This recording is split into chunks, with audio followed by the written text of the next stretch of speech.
Αν επαναπαυθώ, σε 2 χρόνια δεν θα έχω δουλειά. Και αυτό το καταλαβαίνω και εγώ που αυτή τη στιγμή είμαι στους τόπους στην Ελλάδα. Χρήστος Τσούλης, ο άνθρωπος που έχει βοηθήσει χιλιάδες άτομα να χτίσουν το οικονομικό τους μέλλον. Και αν πιστεύεις ότι με το να αγοράζεις φθηνά και να πουλάς ψηλά θα βγάλεις λεφτά, για να πετύχεις οικονομικά πρέπει να προσφέρεις αξία. Αυτό μπορεί να γίνει με μια επιχείρηση που έκανες, με τις γνώσεις που έχεις. Και το τρίτο κομμάτι είναι. Ενώ ταυτόχρονα έχει χτίσει εταιρείες πολλών εκατομμυρίων από το μηδέν. Πριν από αυτό είχα 6 shops. Κάνουν κάτι εκατομμύρια τζίρο. Στο κάτι εκατομμύρια κέρδη έχει μια διαφορά. Έκανες μια εξαγορά ενός ασφαλιστικού πρακτορείου, πήρες τα δικαιώματα να φέρεις την Greenwich Polo Club. Τι κεφάλαιο υπολογίζεις να έχει επενδυθεί?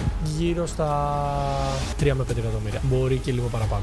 Αλλά πίσω από την επιτυχία βρίσκεται κάτι πολύ πιο βαθύ. Όταν έσκασαν όλα αυτά, είπα ότι είχε απόλυτη προτεραιότητα να πετύχω τόσο πολύ οικονομικά που η επόμενη κρίση να με απασχολεί. Για μεγάλα χρονικά διαστήματα αντιμετώπιζες και σοβαρή κατάθλιψη.